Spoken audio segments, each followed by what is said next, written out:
नमस्कार बच्चों। बेटा पिछली क्लास में हमने पढ़ा था कि मैसोन सिद्धांत होता क्या है। नाभिकीय बल पढ़े थे। नाभिकीय बल के अलावा नाभिकीय बल के हमने गुण पढ़े थे। नाभिकीय बल के गुण के पश्चात हमने पढ़ा था कि मैसोन सिद्धांत होता क्या है। आज का जो अपना टॉपिक है बेटा वो इम्पोर्टेंट टॉपिक है इस चैप्टर का, और वो है सैगर चार्ट। सैगर चार्ट। अब देखो, सैगर चार्ट बोल दो या इसको बोल दो, आप क्या बोलोगे, एनपी पट्टा, या इसको बोल दो एनपी ग्राफ। एक ही बात कि आप सैगर चार्ट बोल दो या एनपी पट्टा बोल दो या एनपी क्या बोल दो, ग्राफ बोल दो। बेटा ये अपना इंपॉर्टेंट टॉपिक है, कई बार एग्जाम में आ चुका है लगभग। ठीक है, तो अब देखो सैगर चार्ट या एनपी पट्टा या एनपी ग्राफ होता क्या। तो अब अगर बात करें, देखो प्रकृति की बात करते हैं बेटा। प्रकृति में अनेक प्रकार के परमाणु पाए जाते हैं। अनेक प्रकार के परमाणु कह दो, अनेक प्रकार के नाभिक होते हैं।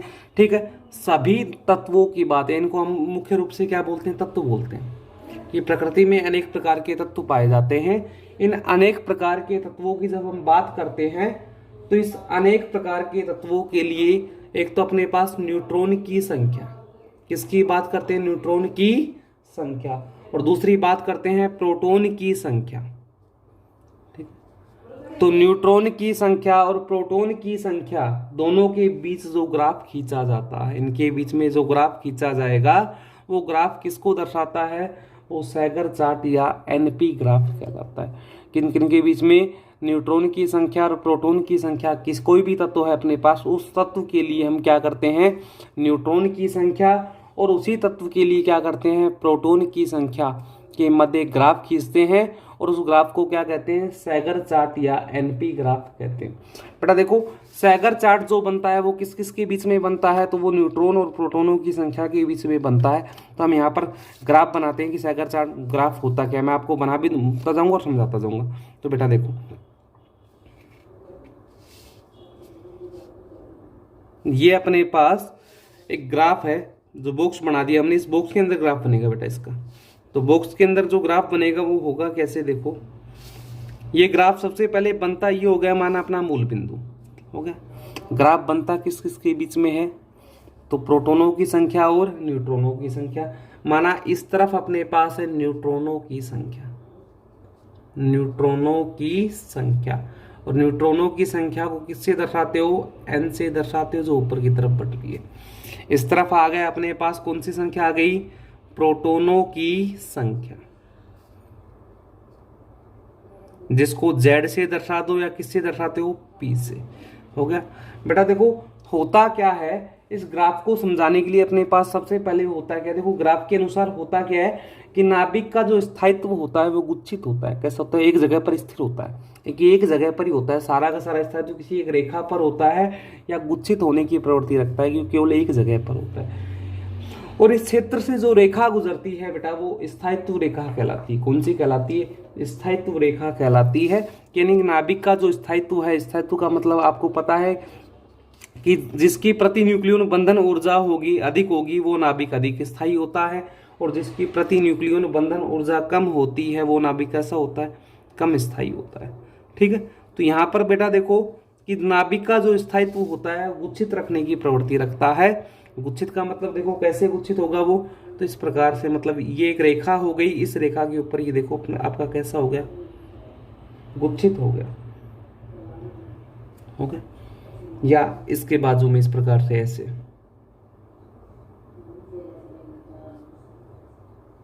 हो गया।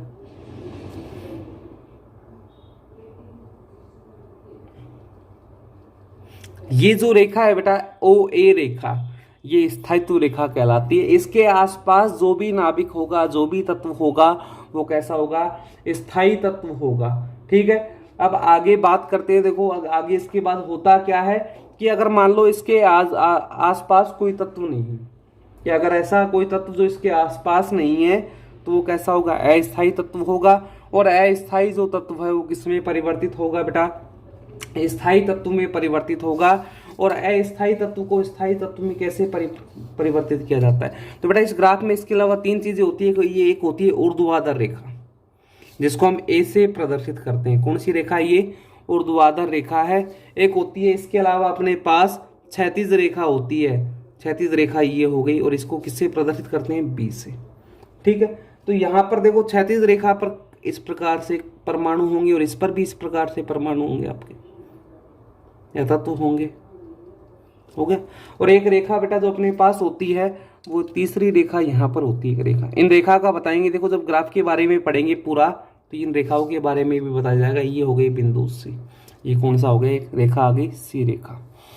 अब बात करते हैं, देखो कि मैंने क्या कहा कि नाभिक का जो स्थायित्व होता है वो एक गुच्छित अवस्था में होता है। कौन सी अवस्था में होता है, गुच्छित प्रवृत्ति का होता है या गुच्छित अवस्था में होता है। जब वो गुच्छित अवस्था में होगा, कौन सी अवस्था में होगा, गुच्छित अवस्था में, तो एक इस गुच्छित अवस्था में इस क्षेत्र से जो रेखा गुजरती है वो बेटा कौन सी रेखा कहलाती है, स्थायित्व रेखा कहलाती है। स्थायित्व रेखा के बाहर जितने भी परमाणु होंगे वो सारे के सारे अस्थायी परमाणु होते हैं, या कह दो आप दूसरे शब्दों में कौन से होते हैं, वो अस्थायी बोल दो, वरना क्या बोलोगे उनको, अस्थायी परमाणु बोल दो, या क्या बोलोगे, अस्थायी नाभिक होते हैं। कहां पर होते हैं, किसके बाहर होते हैं, ये स्थायित्व रेखा के बाहर। और बेटा देखो ये जब अस्थायी परमाणु है तो ये अस्थायी परमाणु किसमें परिवर्तित होंगे, स्थायी परमाणु में परिवर्तित होंगे। और स्थायी परमाणुओं में ये अस्थायी परमाणु कितने प्रकार से परिवर्तित हो सकते हैं, तो बेटा 3 प्रकार होते हैं। इन 3 प्रकार की सहायता से ये जो अस्थायी परमाणु है या अस्थायी नाभिक है किसमें परिवर्तित होता है, स्थायी नाभिक में परिवर्तित होता है। ठीक है, 3 प्रकार होते हैं जिनकी सहायता से अस्थायी नाभिक स्थायी नाभिक में परिवर्तित होता है। और बेटा वो 3 जो प्रकार हैं वो कौन कौन से, एक तो होता है अल्फा क्षय जो हमने पढ़ा है दूसरे चैप्टर में, दूसरा होता है बेटा बीटा क्षय, और तीसरा जो अपने पास होता है वो कौन सा होता है, बीटा क्षय होता है। लेकिन बीटा एक तो बीटा प्लस होता है, यानी कि पॉजिट्रॉन उत्सर्जन होता है, क्या होता है, पॉजिट्रॉन। और एक होता है बीटा माइनस क्षय, यानी कि बीटा माइनस में क्या उत्सर्जित होगा बेटा, इलेक्ट्रॉन उत्सर्जित होता है। इन 3 प्रकार से जो अपने पास अस्थायी नाभिक होता है वो किसमें परिवर्तित हो जाता है, स्थायी नाभिक में परिवर्तित हो जाता है। जैसे कैसे, सबसे पहले हम बात करेंगे नंबर 1 कौन सा है, अल्फा क्षय। अब जब अल्फा क्षय की हम बात करते हैं तो अल्फा क्षय में होता क्या है, एक अल्फा कण या हीलियम परमाणु क्या होता है बेटा, उत्सर्जित होता है। ये हमने पहले भी पढ़ा है कि अल्फा जो कण होता है उसमें एक हीलियम परमाणु उत्सर्जित होता है, और जब हीलियम परमाणु से उत्सर्जित होता है तो परमाणु क्रमांक या क्या बोल दो बेटा आप, Z बोल दो, में क्या होता है, 2 की कमी होती है। और द्रव्यमान संख्या A में कितने की कमी होती है, 4 की कमी होती है। जैसे एग्जांपल देखते हो इसका एक, ये अपने पास ही प्रतीक के रूप में ZXA, ये पितृ नाभिक है। कौन सा नाभिक है, पितृ नाभिक, यानी कि पिता नाभिक है जिससे पुत्री नाभिक का क्या होता है, उत्पादन होता है। ठीक है, इस पितृ नाभिक से होगा क्या, देखो बेटा अपना अल्फा कण उत्सर्जित होगा तो परमाणु क्रमांक में होगी 2 की कमी, परमाणु बदल जाएगा, द्रव्यमान संख्या में हो गई 4 की कमी, प्लस में यहाँ से क्या मिलेगा, एक हीलियम परमाणु मिलेगा, या इसको आप क्या बोल सकते हो, एक अल्फा कण हमें मिलेगा। ठीक है, तो देखो बेटा ये अपना क्या कहलाता है, अल्फा क्षय कहलाता है। अब बात करते हैं हम कौन से क्षय की बात करेंगे, नंबर 2 पे बीटा क्षय। अब बीटा क्षय में देखो होता क्या है, जब हम बीटा क्षय की बात करते हैं तो बीटा क्षय में क्या होता है, बीटा बेटा क्षय 2 प्रकार का था, एक तो पॉजिट्रॉन वाला था और दूसरा कौन सा था, इलेक्ट्रॉन वाला। तो पहले मैं बात करता हूँ पॉजिट्रॉन की। जब भी बेटा पॉजिट्रॉन उत्सर्जित होता है किसी परमाणु से तो ऐसी स्थिति में Z में तो 1 की कमी होती है, क्या होती है, Z में 1 की कमी, और एक ऐसी रहती है अपरिवर्तित रहती है, मतलब Z में तो 1 की कमी हो गई और A अपरिवर्तित, मतलब परमाणु क्रमांक तो 1 घट जाता है, जबकि द्रव्यमान संख्या कैसी रहती है, अपरिवर्तित रहती है।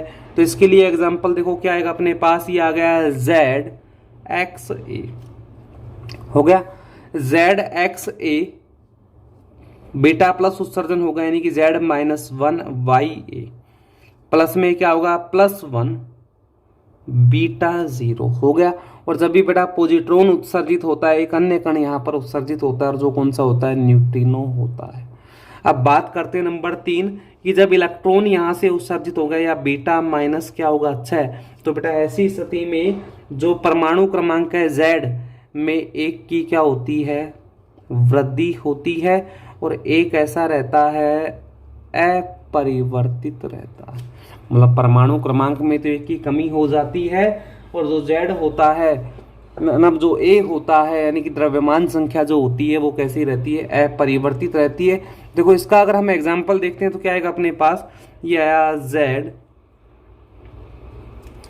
एक्स ए, बेटा यहाँ से इलेक्ट्रॉन उत्सर्जित होगा तो परमाणु क्रमांक में एक की वृद्धि Z+1, ये पितृ नाभिक से कौन सी नाभिक बन गई, पुत्री नाभिक बन गई और यहाँ पर आ गया -B1 यानी कि इलेक्ट्रॉन उत्सर्जित हो गया।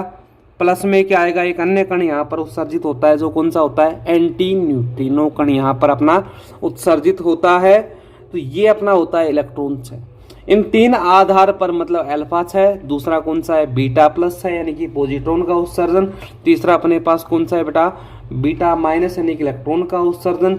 इन तीनों के आधार पर बेटा होता क्या है, अगर हम आगे देखें तो इन तीनों के आधार पर ही कोई अस्थायी नाभिक है वो किसमें परिवर्तित हो जाता है, स्थायी नाभिक में परिवर्तित हो जाता है, हो गया। और स्थायी नाभिक में जब वो परिवर्तित होगा तो कहां पर आ जाएगा, इस स्थायित्व रेखा ओ ए रेखा, ये जो ओ ए रेखा है ये कौन सी रेखा है, स्थायित्व रेखा है, हो गया। अब बेटा देखो इस ग्राफ में जो नाभिक होता है, इस ग्राफ की बात करते हैं, सैगर जो अपने पास चार्ट होता है, इस सैगर चार्ट में जो नाभिक होते हैं वो बेटा 3 भागों में बांटे जाते हैं। सैगर चार्ट के अनुसार जो नाभिक होता है उस नाभिक को जो यहाँ पर नाभिक हमें प्राप्त होगा, स्थायी नाभिक जो हमें प्राप्त होगा उसको कितने भागों में बांटा जाता है, 3 भागों में। कि जो नाभिक होता है वो कितने प्रकार का होता है, 3 प्रकार का होता है। और 3 प्रकार में जो पहला यहाँ पर होता है वो होता है बेटा सम प्रोटोनिक। कौन सा होता है, सम प्रोटोनिक। दूसरा होता है सम न्यूट्रॉनिक और तीसरा बेटा अपने पास होता है समभारिक। ठीक, ये 3 प्रकार के नाभिक हमें प्राप्त होते हैं। कौन कौन से होते हैं, सम प्रोटोनिक, सम न्यूट्रॉनिक एवं समभारिक। अब बेटा बात करते हैं, देखो सम प्रोटोनिक होता क्या है, सम न्यूट्रॉनिक क्या होता है, समभारिक क्या होता है। इसके अलावा और आगे इसके गुण पढ़ेंगे देखो ग्राफ के, तो क्या आएगा। पहले बात करते हैं, सबसे पहले किसकी बात करेंगे, सम प्रोटोनिक। बेटा जैसे नाम से पता चल रहा है, क्या पता चल रहा है नाम से, कि सम प्रोटोनिक मतलब प्रोटोन कैसे होंगे, समान होंगे। तो ऐसे नाभिक जिनमें प्रोटोनों की संख्या कैसी है, समान है। ठीक है, प्रोटोनों की संख्या कैसी है, समान है, उनको सम प्रोटोनिक कहते हैं या फिर समस्थानिक बोलते हैं। पढ़ा है हमने पहले कि ऐसे नाभिक जिनके लिए प्रोटोनों की जो संख्या होती है वो समान होती है उन्हें सम प्रोटोनिक या फिर क्या कहते हैं, समस्थानिक कहलाते हैं। इस सैगर चार्ट की अगर हम बात करते हैं तो बेटा सैगर चार्ट में सम प्रोटोनिक जो कण है उनको ए से दर्शाएगा। ये जो ऊर्ध्वाधर रेखा दर्शाई गई ये वाली, ये रेखा कौन सी हो गई, ये हो गई सम प्रोटोनिक, हो गया। अब बात करते हैं नंबर 2। नंबर 2 कौन सा आएगा अपने पास बेटा, सम प्रोटोनिक अपने पास हो गया। ठीक है, अगला जो आएगा नंबर 2, तो नंबर 2 पर देखो अपने पास आएगा सम न्यूट्रॉनिक। सम न्यूट्रॉनिक बेटा सम न्यूट्रॉनिक होता क्या है, जैसे नाम से पता चल रहा है कि ऐसे नाभिक जिनमें न्यूट्रॉन की संख्या कैसी हो, समान हो, यानी कि न्यूट्रॉन जो होते हैं उनकी संख्या समान हो, तो ऐसे नाभिक अपने क्या कहलाते हैं बेटा, सम न्यूट्रॉनिक कहलाते हैं। कि जिनमें न्यूट्रॉन की संख्या समान हो, मतलब एक नाभिक के न्यूट्रॉन किसके बराबर हो, दूसरी नाभिक के न्यूट्रॉन के बराबर हो, तो वो क्या कहलाएंगे, सम न्यूट्रॉनिक कहलाते हैं। बेटा सम न्यूट्रॉनिक को ग्राफ में किससे दर्शाई, क्षैतिज रेखा बी से दर्शाया गया। मतलब ये क्या आ गया, ये कौन सा हो गया, सम न्यूट्रॉनिक। ये दूसरी वाली जो रेखा है बी से जिसको दर्शाया गया है, ये कौन सी होगी, सम न्यूट्रॉनिक हो गई अपने पास। अब बात करते हैं नंबर 3 कौन सा है, समभारिक। तो नंबर 3 पर आएगा समभारिक। अब देखो समभारिक क्या होता है कि जिनका भार, भार का मतलब क्या होगा बेटा, द्रव्यमान संख्या एक ऐसी है समान। तो ऐसे नाभिक जिनकी द्रव्यमान संख्या समान होती है, एक ऐसा हो समान हो, वो क्या कहलाएगा, समभारिक कहलाता है बेटा। और इस ग्राफ में जो समभारिक है उसको सी से दर्शाया गया। जो सी बिंदु है, ये वाला बिंदु, ये किसका है, समभारिक का। इनको दर्शाया गया है किससे, समभारिक से दर्शाया गया है। तो बेटा ये अपना सैगर चार्ट हुआ। इसके 3 देखो, सैगर चार्ट में जो नाभिक हमें प्राप्त हुआ था ग्राफ में, सैगर ग्राफ में, उस नाभिक को 3 भागों में हमने बांटा। 3 भाग कौन कौन से थे, एक तो था समप्रोटोनिक, एक था सम न्यूट्रॉनिक और एक था समभारिक। सम न्यूट्रॉनिक क्या होगा, जिसमें पी का मान समान हो, यानी कि प्रोटॉन समान हो, जिसको हमने ए से दर्शाया था, ये रहा सम प्रोटोनिक। ठीक है। दूसरा जो अपने पास होता है वो कौन सा है, वो था सम न्यूट्रॉनिक, जिसमें न्यूट्रॉन की संख्या समान हो, उसको हमने बी से दर्शाया था, ये रहा पी पर। ठीक है। अब बात करते हैं तीसरा अपने पास है समभारिक, जिसमें द्रव्यमान संख्या कैसी हो, समान, इसको हमने सी से दर्शाया था बेटा। देखो ये रहा सी पे, ये रेखा किसको दर्शाएगी, सम न्यूट्रॉनिक को दर्शाएगी। अब देखो बात करते हैं बेटा इसके बाद नंबर 4 पर। ये 3 हो गए, नंबर 4 की हम बात करते हैं। नंबर 4 पर देखो अपने पास आएगा क्या, तो बेटा एन का मतलब क्या होता है, न्यूट्रॉनों की संख्या। पी का मतलब क्या होता है, प्रोटोनों की संख्या। या जेड का मतलब क्या होता है, परमाणु क्रमांक। परमाणु क्रमांक उतना ही होगा किसी परमाणु का जितने उसमें क्या होते हैं, प्रोटोन होते हैं। तो आप चाहे न्यूट्रॉन अपोन में एन अपोन में पी लिखो, चाहे एन अपोन में जेड लिखो, बात क्या है, एक है। या दिक्कत है तो यहाँ पे लिख दो एन अपोन में पी, हो गया बेटा। ये बराबर 1 हो तो, यानी कि जब न्यूट्रॉनों की संख्या और प्रोटोनों की संख्या का जो अनुपात है अपने पास वो कितना हो, 1 हो, तो ऐसे नाभिक कैसे होते हैं बेटा, हल्के नाभिक होते हैं।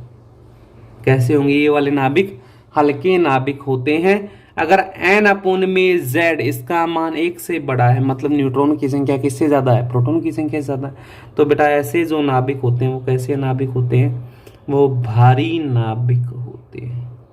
किस प्रकार के नाभिक होते हैं, वो भारी नाभिक होते हैं। आया समझ में, कि अगर किसी नाभिक की हम बात करते हैं, उस नाभिक के लिए n अपोन में z यानी कि प्रोटॉन और न्यूट्रॉन की संख्या का जो अनुपात है वो बराबर 1 हो, मतलब जितने उस नाभिक के अंदर प्रोटॉन है उतने ही क्या है उस नाभिक के अंदर न्यूट्रॉन है। तो ऐसी स्थिति में जो नाभिक होता है वो हल्का होता है, मतलब उसकी द्रव्यमान संख्या कैसी होती है, कम होती है। वो नाभिक स्थायी होता है, एक तरह से मान सकते हो, मध्यमाण आ गया। ठीक है।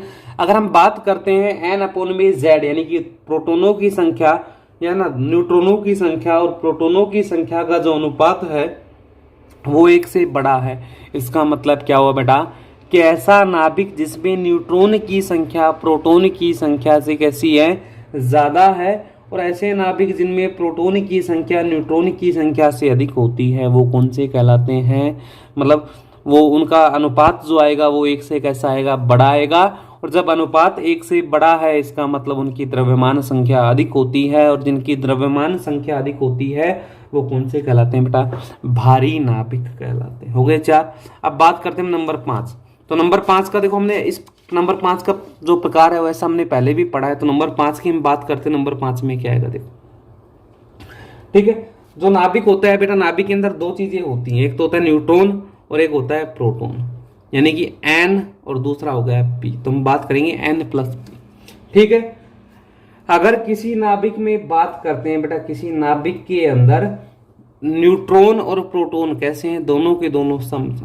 कैसे हैं, दोनों के दोनों सम है। जितने प्रोटॉन है उतने ही क्या है, न्यूट्रॉन है। यानी कि दोनों के दोनों, ऐसा नहीं कि जितने प्रोटॉन है उतने ही क्या न्यूट्रॉन, यानी कि दोनों के दोनों कैसे हो गए अपने पास, सम हो गए। तो ऐसी स्थिति में होता क्या, ऐसी मतलब न्यूट्रॉनों और प्रोटॉनों का जो योग है बेटा, यह कह दो कि द्रव्यमान संख्या जो हो गई अपने पास, ये द्रव्यमान संख्या कैसी है, सम है। कि जो द्रव्यमान संख्या होती है वो सम हो जाए किसी के लिए, किसी नाभिक के लिए, तो ऐसा नाभिक बेटा कैसा होता है, स्थायी होता है। ऐसा नाभिक कैसा होता है, स्थायी होता है, या किसी नाभिक के लिए n+p यानी कि एक तरह से a हो गया बराबर कैसा हो, विषम हो। यानी कि ऐसे नाभिक जिनके लिए प्रोटोनों एवं न्यूट्रॉनों का योग, या कह दो जिनके लिए द्रव्यमान संख्या विषम होती है, वे नाभिक कैसे होते हैं, अस्थायी होते हैं। ठीक है। अब देखो ऐसे नाभिक अस्थायी होते हैं, तो अस्थायी होते कैसे? ये द्रव्यमान संख्या बेटा बीच वाले में बात होती है, मतलब द्रव्यमान संख्या 170 नीचे वाले, जैसे जिनकी द्रव्यमान संख्या 170 से ऊपर चली गई वो तो अपने आप अस्थायी होते हैं, मतलब उनकी द्रव्यमान संख्या इतनी ज्यादा है कि वो कैसे हो जाएंगे, अस्थायी। लेकिन ये वाली बात किसके लिए होती है, द्रव्यमान संख्या 170 से पहले वाले कण, जिनकी द्रव्यमान संख्या कैसी होती है, कम होती है, उनके लिए कंडीशन लगती है। तो इसमें देखो होगा क्या, अपवाद भी होते हैं बेटा इसमें कुछ, और जो अपवाद हैं इसके, उन अपवादों की अगर हम बात करें तो अपवाद यहाँ पर कौन कौन से? अपवाद की बात करते हैं 1s2 ड्यूट्रॉन। बेटा सम द्रव्यमान संख्या कैसी है बताओ, समय। इसके अलावा 3Li6 द्रव्यमान संख्या कैसी है, सम इसके भी। अगला आएगा 5B10 हो गया। इससे अगला जो आएगा वो आएगा 7N14। यहां पर देखो बात करते हैं, एक प्रोटॉन और एक न्यूट्रॉन दोनों विषम है, मतलब ये परमाणु कैसा होना चाहिए, अस्थायी होना चाहिए। लेकिन ये कैसा होता है, स्थायी होता है। ऐसे ही 3Li6 मतलब 3 प्रोटॉन प्लस में 3 न्यूट्रॉन, मतलब प्रोटॉन भी विषम है और न्यूट्रॉन भी कैसे विषम है। तो ये जो परमाणु है ये कैसा होना चाहिए, अस्थायी होना चाहिए। लेकिन बेटा ये भी कैसा होता है, स्थायी। तीसरे में आ जाओ 5, यानी कि 5 प्रोटॉन और 5 न्यूट्रॉन दोनों विषम संख्या है, तो ये कैसा होना चाहिए, अस्थायी। लेकिन ये भी कैसा होता है, स्थायी। अब आते हैं 7 नाइट्रोजन पर, यानी कि 7 प्रोटॉन प्लस में 7 क्या है, न्यूट्रॉन है। तो ये वाला परमाणु भी अपने पास कैसा होना चाहिए, अस्थायी होना चाहिए। लेकिन ये भी कैसा होता है बेटा, स्थायी होता है। तो ये 4 अपने अपवाद होते हैं, कौन कौन से, 1s2, 3Li6, 5B10 और ये हो गया 7N14। ये 4 इसके अपवाद हैं जो इस धारणा का पालन नहीं करते। बेटा ये अपना सैगर चार्ट हो गया खत्म। अब इसके बाद देखो अपना जो टॉपिक बचता है इस चैप्टर में, एक तो बचता है सामी अनुभाविक द्रव्यमान सूत्र जो होता है, उसकी सहायता से जो हमने अभी अभी पढ़ा था कि विषम द्रव्यमान संख्या वाला जो नाभिक है वो किसको उत्सर्जित करेगा, पॉजिट्रॉन को या फिर इलेक्ट्रॉन को उत्सर्जित करता है। ठीक है, तो इसके लिए कंडीशन है, वो कंडीशन हम पढ़ेंगे कल। ये वाला अपना टॉपिक हो जाएगा पूरा कि विषम द्रव्यमान वाला जो नाभिक है वो किसको उत्सर्जित करता है, इन पदों को। बेटा ये जो कल अपना टॉपिक है ये इस पार्ट चैप्टर का अपना लास्ट टॉपिक है, मतलब कल के बाद अपनी ये जो फर्स्ट यूनिट है ये भी क्या हो जाएगी, खत्म हो जाएगी, मतलब आपका सिलेबस कल हो जाएगा खत्म। ठीक है बेटा, थैंक यू।